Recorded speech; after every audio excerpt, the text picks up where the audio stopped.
Hi, I'm Ross. I'm the Strategy Analytics Lead here at Fnatic. I work closely within the central team here based out of London, and I look after specifically really the data and analytics side of how we build our rosters, recruitment, and how we shape up our teams with the staffing behind them. I think it's hard to say if it's what we expected. I think that Fear said before the event that the kind of goal was to reach playoffs, and we did that. But when you have a new roster with, well, a tweak to the roster again, where we have 2 days of practice and also a bit of uncertainty around how well the roles are going to work, then it's hard to gauge what expectations should be. But I think we're very pleased with the level of performance. I think even in the games which we lost, they were very close and we performed quite well. I think it's the first time in forever that we've reached the playoffs at an event with a prize pool of that size. So I think overall, we're pretty happy with the way things went for sure, yeah.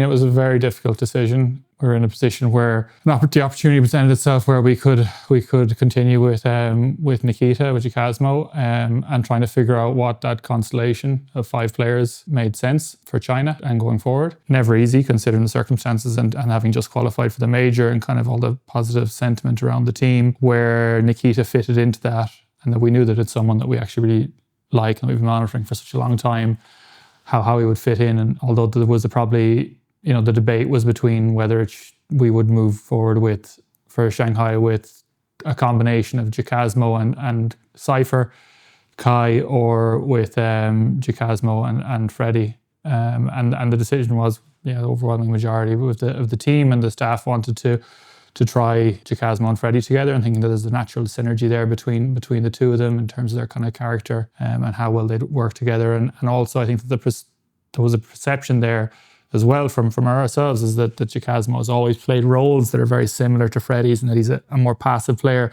But ultimately, Jacasmo, he's a baby in real terms in Counter-Strike. He's just turned 18 only recently. And although there are similarities there, there was no reasoning for why we didn't think that he could play more aggressive roles and that other people couldn't pick up the slack. And that was kind of the conclusion. And we saw a lot of that in Shanghai, with Blame taking more aggressive T roles, and Jacasmo fitting quite naturally. So I think that trusting in Fear and his vision for what he thinks he can make work within the team, and his ability to just do whatever it takes to try and win and get the maximum level of performance out of the group of players that he has, was kind of evident, I think, in Shanghai. So difficult decision for sure, and one that you lose sleep over, and it can feel cruel at times, but really it's just nothing to do with Cypher, more to do with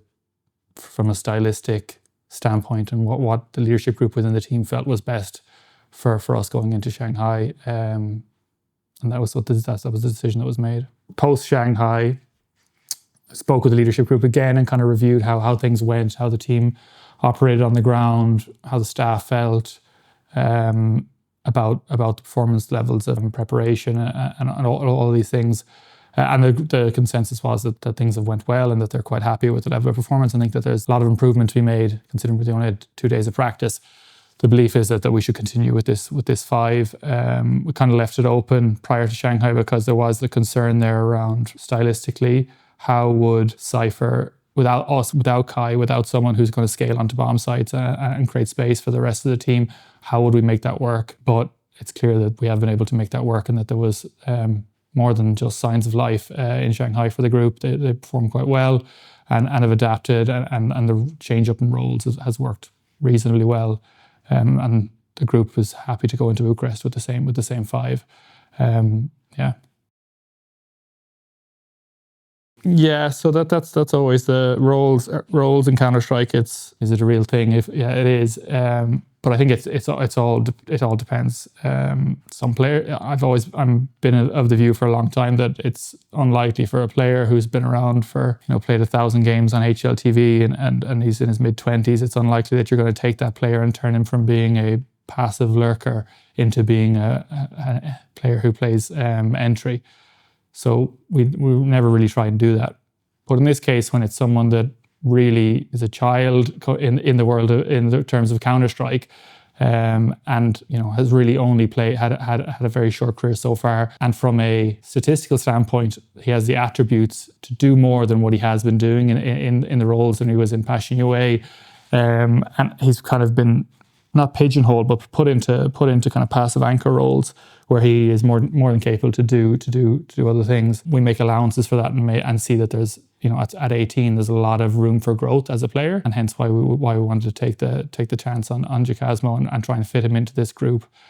Time will tell what is right for the team moving forward and what's going to make sense, and is this group one which contributes or kind of complements one another well. But yeah, at the moment we're quite happy with how things are progressing, and practice has been going excellently. The few days of practice that we had, and then on top of the performances we had out in Shanghai, I think that there's a lot to be excited about within the group, and they're really enjoying playing with one another still. So yeah, it's exciting times for the CS team in a lot of ways.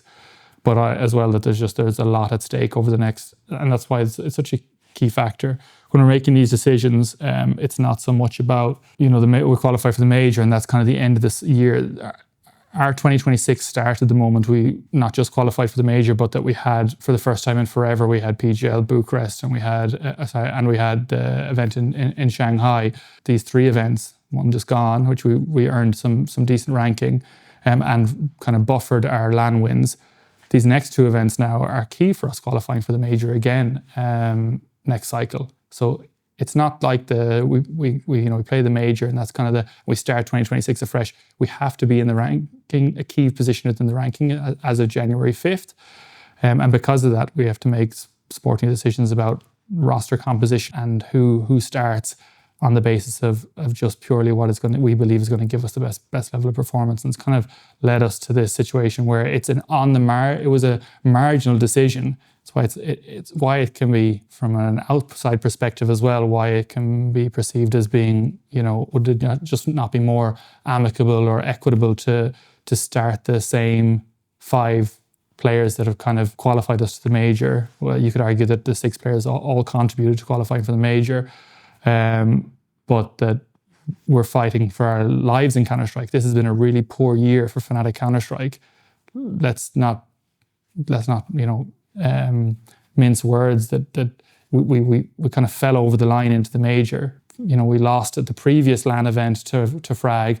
We got knocked out by an uncontracted Polish roster. This year has not been a good year for Fnatic Counter-Strike, and we kind of have to make decisions at times that we think are going to be for the betterment of the roster. Whether that is the thing that feels nice or feels comfortable or is an easy decision to make, it doesn't really matter. What matters is that are we doing what's best for the majority of the players, for the group, for the fans, for Fnatic. And yeah, it would have been a much easier and more comfortable decision to make to just say, no, let's continue and play out the rest of the year with the roster that we had. But that also wouldn't be fair on the team and the players, on the basis that if they feel like this is an opportunity they want to pursue and this is someone that they want to play with, that we should take that opportunity. So yeah, it's difficult decisions, uncomfortable at times, but that's sport. And happy to have all the arguments in the world around, is it the right sporting decision? Because for sure, this is one where it is marginal. Whether we use Kai or we used Nikita, it's not black and white, as if we were going out and signing some all-time top 20 player to take over the role, and people are like, oh, that's a bit of a no-brainer. For sure, but we're not really in the market of making no-brainer decisions at the moment of Fnatic. We have to try and eke out whatever kind of improvement and gains that we can get, and that at times will mean making decisions that are at times not palatable for the wider fan base, or feel unfair maybe, but that's sport.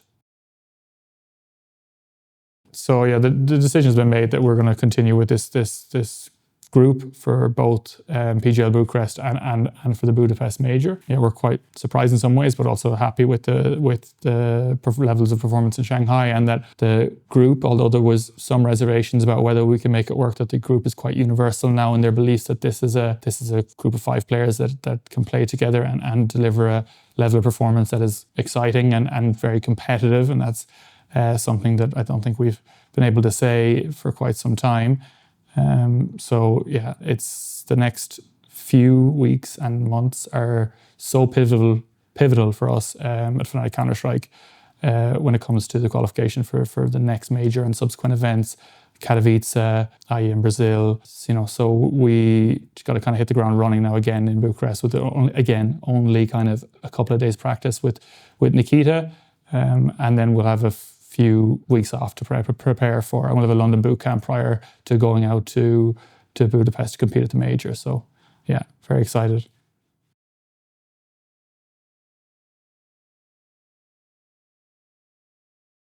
Rodion is probably one of the most impressive people I've met in esports. Really, it's probably one of the most difficult roles within esports as well that he's taken on as an in-game leader. And when initially meeting him, I kind of, it's rare. I've interviewed a lot of in-game leaders in my time, and it's hard to probably get across what's unique about him just by watching the games. Obviously, you see how kind of visceral his reactions are, how emotional he is. But there's much more to him, and there's a traditional leadership to him that you would see in regular sport that we very rarely find in esports. And that when I met Rodion and spoke to him and saw his vision for the game and how he kind of inspired young players around him with his time in Passion UA, and how desirable he was for other players to play with, young players to play with from his region that wanted to play with him, we knew that this was someone that we wanted to build for the future.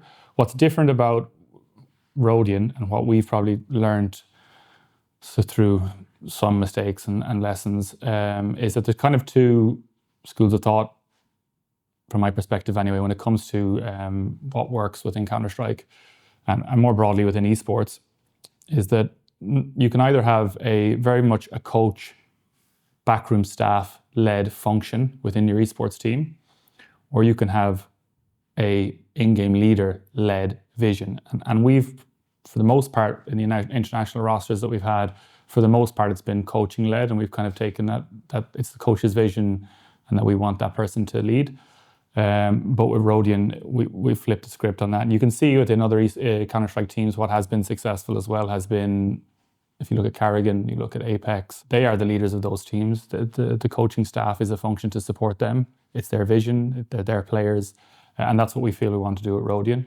And in terms of, I think probably at the start when we got Rodion in, we probably weren't thinking in that sense, and probably got that wrong, and probably didn't give him the platform to hit the ground running at the start. And that's why we've shifted to kind of the structure that we have now. And really it's his team, it's his vision, and we're now just trying to support that. And we're kind of, I think, reaping some of the rewards of that change. Yes, there are many. When looking at players, it's a combination of what's available, what you need, and what's possible. So not always can you get what you need or what you want. So sometimes, nearly always, there are compromises that you make when it comes to scouting, but it's about trying to weigh up those options. Using data and analytics makes it easier to quantify are they the right player for the role, and are they going to be performative? That part is quite easy. The hard part is then, especially in Counter-Strike and the FPS titles where communication is such a huge factor, getting that part right and having the right the right group of vocal people and non-vocal people, soldiers and more elaborate kind of contributors, getting that mix right is very difficult, because always you want players who are communicative, but at the same time, sometimes you don't want too many of those people within the team as well. So that's a balancing act. But when it comes to the core key attributes, it's, well, you can either sign players who are very established and very clear-cut performers. I look at, like, when we signed Blame F, as in, you know exactly what you're going to get from him. He's been around, for many years. He's going to guarantee you a certain level of performance. And then there's middle ground players as well, which are players who are also not as high level performers, but are going to guarantee you a certain level of performance that is decent and serviceable. And then there are the wildcard kind of players where you get major upside potential from them. but also come at big risk. And we're kind of in that position when we think about player acquisitions.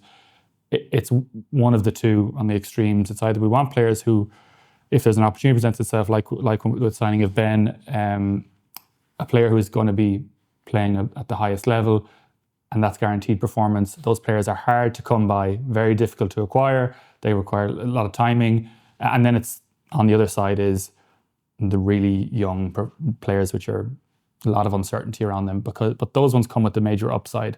I really don't like signing players that are sitting in the middle ground where they've had 1,000 games of professional play. They're very unlikely to change beyond that, and they're okay performers. Sometimes you have to sign those players, they're serviceable in their roles, that happens. But when an opportunity presents itself to do either of the extremes, I prefer to do the extremes, but there are trade-offs with doing that as well. One is that the top players that are very performative are very expensive and costly and hard to acquire, and hard to get to come to your team. And then on the other side of the extreme, it's hard to convince players within the group to play with a really unproven young player, because there's a level of uncertainty with that, and what players want is as much certainty as they can get. So it's a pull and push exercise, but that's the fun part of it, I guess. So we obviously had Keita, and then we had Castle as well, and those were two coaches which it was their vision, and we kind of liked the style, like their style of Counter-Strike, and trying to kind of impugn that on the team. And that can work, absolutely. It's just when you have someone who is such a strong leader and has strong views as Rodion, which is so rare in esports as well. This is the thing, that you're normally better off having a coaching staff that can give a very clear vision to the in-game leader, because a lot of the time in-game leaders are in-game leaders just through happenstance and serendipity, or they're just forced into that role because they're one of the people who want to put in that extra bit of effort. Whereas Rodion is a natural leader. He has those qualities that don't have to be forced upon him, and he wants to take that mantle and that responsibility and look after the players and all of these other facets that you see so rarely in esports. So adapting to that is having a coach where they're more complementive to Rodion in a way where it's his team ultimately, and you're there to essentially elevate him and give and provide him and be a resource to him, as opposed to being a person who is kind of dictating what he should be doing within the server. It's more just seeing what his needs are and kind of being a key contributor. And that's where Mix has kind of excelled, I think, in working with Rodion and developing that relationship, because he was more junior and because he didn't have any kind of preconceptions about what it is to be a head coach. That's meant that he's just seen Rodion and looking to kind of give him what he needs so that relationship can develop and that he can remain as a head coach. So that's how it's kind of just happened through out of necessity, really, and through Mix's own kind of understanding of what's needed. So it's very different to what we've had in the past, but and Independent is junior, but that doesn't, I mean, you can't argue with the results that he's kind of delivered with the group so far. When it comes to all of these LANs that they've attended around the world, we've been one of the more performative teams all the time. So I think it's undeniable that there is some sort of synergy there. Well, I can speak to it a bit, because there's Sammy as well, who's has had a huge impact on the group, and then also the difference between now having Fear versus in the past and how that function worked. In the past, it would have been very much me interacting with the coach, myself interacting with Samuelson when it came to making decisions on the roster. Not because there was a distrust with working with the players closely, but that can be quite difficult. Where with Fear and it being kind of, as I said before, it's kind of his team, and that's how we want it to be, and we want to give him that platform for him to be here for. Because he's still really a baby when it comes to being an in-game leader, compared to the more tenured guys that are out there at the moment leading top teams. We just want to give him that platform, and part of giving him that platform is having him involved in the decision-making process. but also because a huge part of his value also comes from his desirability to be someone that people want to play with, and also the region that he comes from. It's one of the regions which are producing the most high quality young players. There's just a plethora of them constantly, and he's one of the kind of guys who played up through the years with those younger players, whether his time on Navi Junior and then Passion UA. All those guys look at Rodion and anyone who hasn't been playing with him but has played with him before, they all see him as a desirable candidate for an in-game leader they want to work with, just because of his characteristics. So having someone like that I can work with very, very closely and directly when it comes to how we envision, myself and himself and our coach and Andreas, and how we envision building our team and iterating on it over time, and not having that impact any of how he conducts himself, whether he thinks that X player is someone that he wants to play with for the next 5 years or not, has no impact on how he will interact with them and work with them. He is a consummate professional. So it's a very different dynamic we have now finally, and it's actually something that's quite exciting relative to where we were at with our kind of mishmash rosters. We have a very clear vision of where we want to go. We have the person and the people that we want to go there with. So it's just about kind of following through on that and kind of obviously delivering for Fear, because he put a lot of trust into Fnatic by coming here. And he had a passion for trying to bring us back to the bigger stages and be more performative.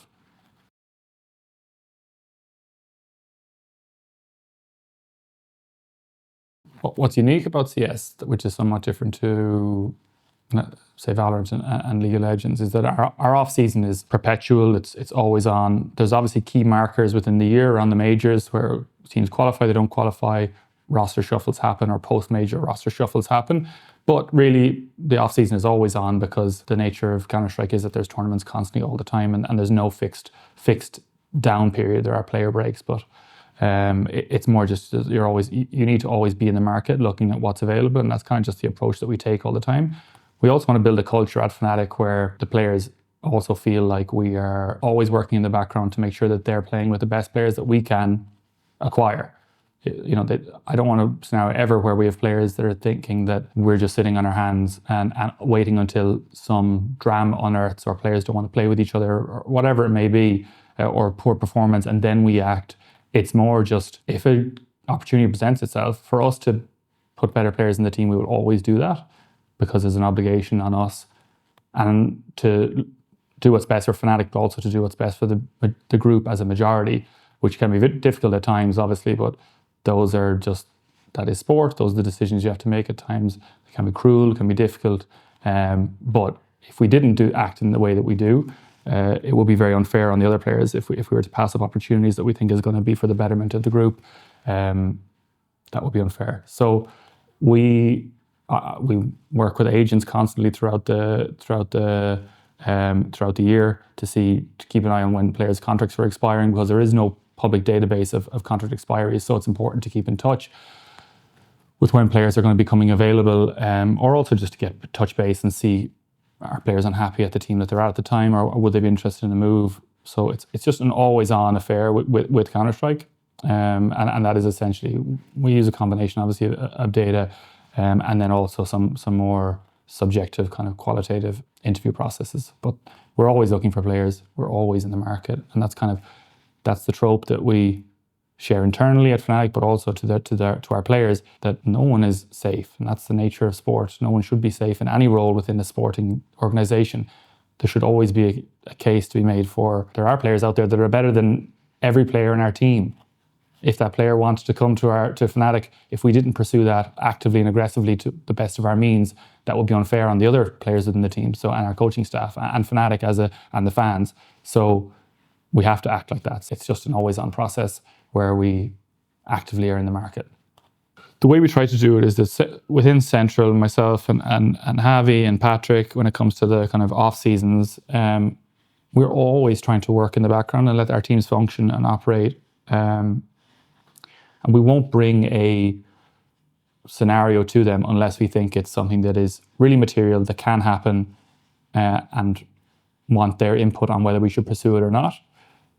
So what I would say is that we aren't there pestering our coaches, our team management, our team directors, players about, what do you think about this player? Is this someone you would like to work with? Not until, because we feel we're quite well positioned to say if a player is going to be additive and it's someone that would excite the players, someone to play with. But we won't present that as a reality until it's almost concrete that we have confirmed with with their parent organization, with the agent,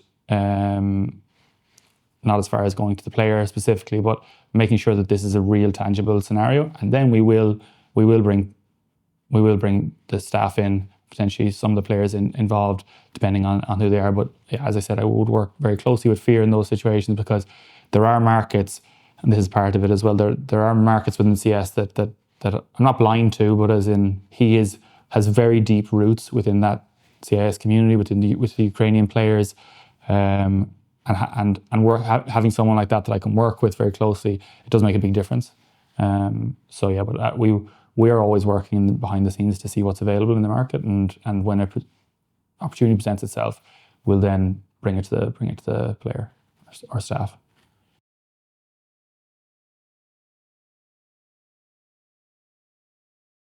Yeah, it was a long. I think it was probably the latest I'd stayed up in a number of years. I think it was like 7 a.m. by the time I got to sleep.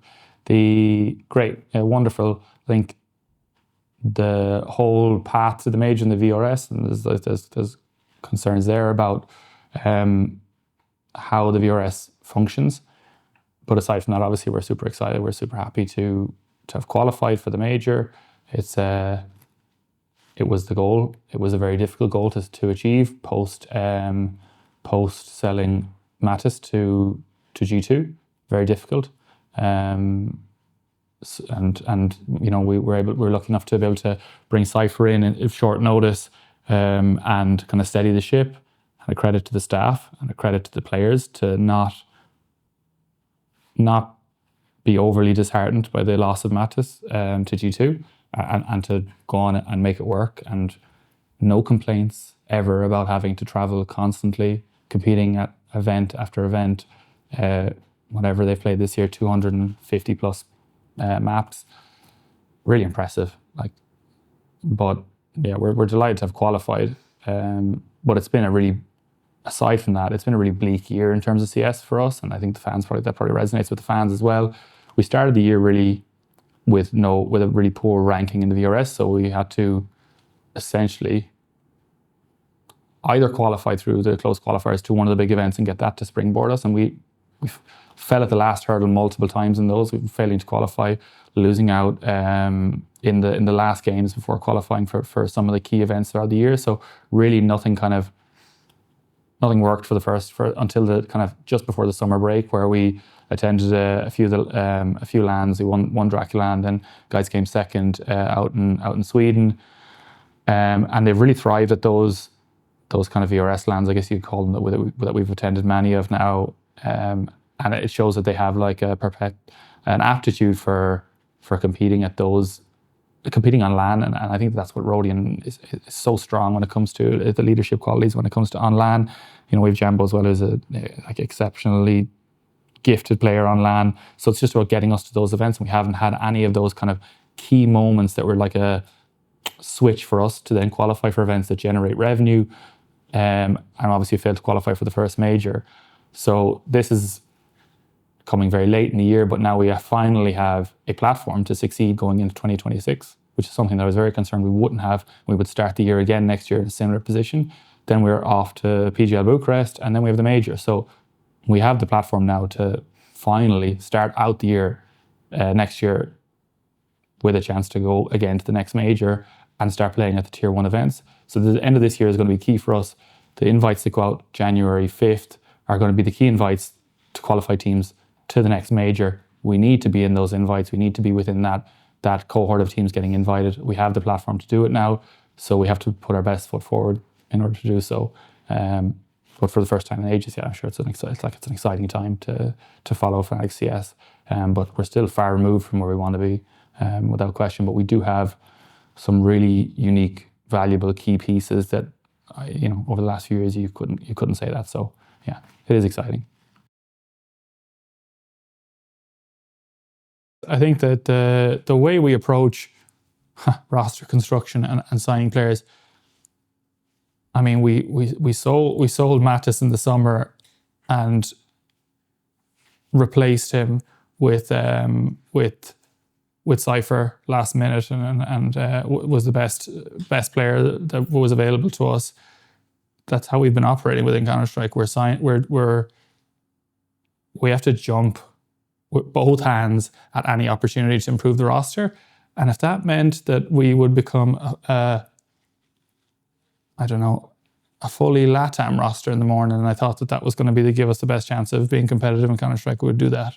Like it's just, there is no, but I do think that I Fear is someone that we want to be at Fnatic for the foreseeable. Super impressive character, really getting sold on his vision for the roster, and his ability to just make things work. It's such a rare attribute now in just esports and leaders within esports, that it's just that can-do attitude where you present him with a problem, and he's just looking to find a solution for that. So as long as we have him on board and we are still ambitious within the title, I think that we will find success. I think that we've got all the interesting pieces, I think, now to make that happen. I think everyone can see that now that that's the case. It's for the first time and for how long. So when it comes to would we become a full Ukrainian roster, if I thought it was going to mean that we would be more competitive and those players became available, we would do that. I think it's the same thing regularly we see a lot of scrutiny around whatever player it might be at any given time within the roster, whether it's Crim's this window. In the past, it's been a number of other players. It's just that if in the morning someone is available for us to swap that player out and improve the roster, and that we can get access to them, we will do it. There'll be no hesitation about doing it. And we also want to have a culture where the other players believe that that's how we're trying to function in the market, that they see us as not sitting on our hands and not bringing opportunities to the team and looking for better teammates for them to play with. Well, then you wouldn't want to play here if you're a really good player. So that's the kind of, as in there's no one is safe, and that's the way it should be in esports, because it's sport at the end of the day. And regardless of your legacy or how important you have been to Fnatic in the past, it's only really what you are offering to the team today in this moment and what's available to us in the market in terms of players. And the moment that changes, and that there's someone out there that's available to us and that we can afford and that wants to come here and is going to have the same level or more impact, and we're going to make that change. But in terms of, do we have a plan to turn the roster into a full Ukrainian? No, we've no plan. As in, we have the team that we have now today, and we will see what happens. We'll see what happens after the major, I guess. I think that's the best way of looking at it. Thanks, guys, for tuning in. I know it can be boring to listen to at times, but trying to give you some insights into and listening to the questions that you guys have put into the Discord. Hopefully there's an exciting ending to the year now for all of us to tune into and enjoy. I look forward to all the support at the major. I would also say that the support meant a lot to the guys over in Frag, and it actually does make such a difference. I think Blame spoke about it, Fear spoke about it. I think it's, it might feel at times that it goes unheard, but it does make a big difference for the guys, and that's kind of what they're fighting for. So keep it up, and just drop them a message or a reminder that you're excited to see them play in China, play at PGL Bucharest, or ultimately in Budapest at the major. So exciting times ahead, and I'm looking forward to it.